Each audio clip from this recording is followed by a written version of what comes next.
John, it's been a very busy morning for you. Yes, it certainly has. We've just completed our secondary listing on the Singaporean Stock Exchange, and so we're delighted to have got over that hurdle and looking forward to the future. In a way, out of the frying pan into the fire, you took part in an interview in our opening session. What for you were the key points you were looking to get across? The key points I was looking to get across are that, of course, we all have to be responsible and cautious at this particular moment in time, but that companies need to be focused on the markets they consider themselves strongest in and the markets where they think growth and activity will be sustained. We talked a little bit about the decrease in CAPEX spending. This is obviously very much at the forefront of many people's thoughts. In that particular respect, we wanted to explain that as far as EMAS are concerned, that one should be careful to acknowledge that decreases in CAPEX do not necessarily spell a death knell for the OSV sector. Many of our vessels are engaged in the longer term production cycle because, of course, once these projects enter operation, they'll then continue for 15, 20 plus years. We also wanted to explain and share that our strategy in Asia Pacific is not necessarily to follow the herds into Indonesia. I think a number of comments were made that Indonesia maybe is not the pot of gold that we think it is. It could be, but at the moment we have to be very careful and cautious. It is a new market for many companies. So EMAS at the moment is trying as best it can to stay firm to its fundamentals and longer term strategies, but obviously to temper them with the obvious challenges that the decrease in oil price will bring. There was also discussion as to how much of a pot of gold one might find in Myanmar, Australia and Malaysia. Correct, lots of pots of gold. Myanmar is an area which we are entering and following our client very much rather than going into to sit on the spot market and fight against everyone else. We have an established relationship with PTTEP, and that has been the actual catalyst for our first contracts in Myanmar.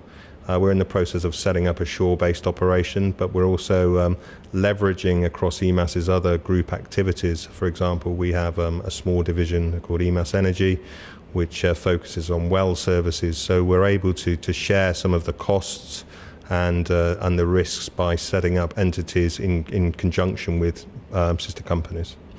To add about Australia, I made the point that a number of the projects are very binary. They either exist or they don't, but they are massive when they get there.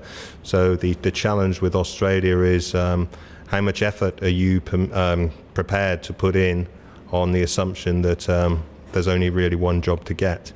We have had some success in Australia before, but it's not without its challenges.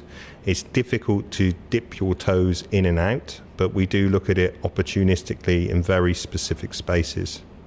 How are you finding the advent of shale gas is impacting the industry?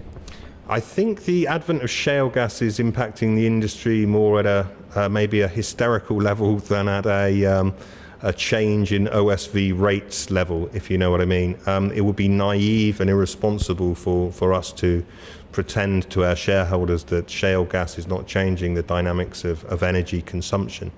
A lot of the press and a lot of the focus on shale gas is obviously around the USA, and there are some remarkable statistics that explain how shale gas has influenced energy prices in the US. But US is a specific market.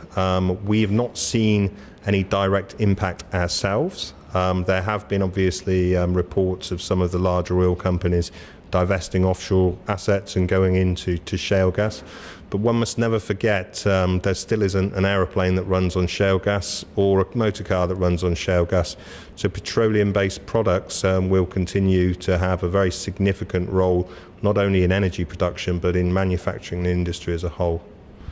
Conventional thinking has it that there's a crew shortage, we need to really focus on upskilling people, but I think you take a slightly different view.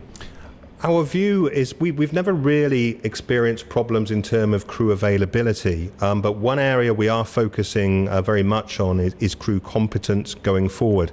And by that what I mean is after the crew have been operating or rotated on our vessels for 2 or 3 years, we have identified that people can become maybe I won't say lackluster, but it's important for crew to refresh, renew, update themselves with the newest regulations, and we have an initiative in place at the moment very much focused on ongoing competence rather than the guys getting through the door in the first place.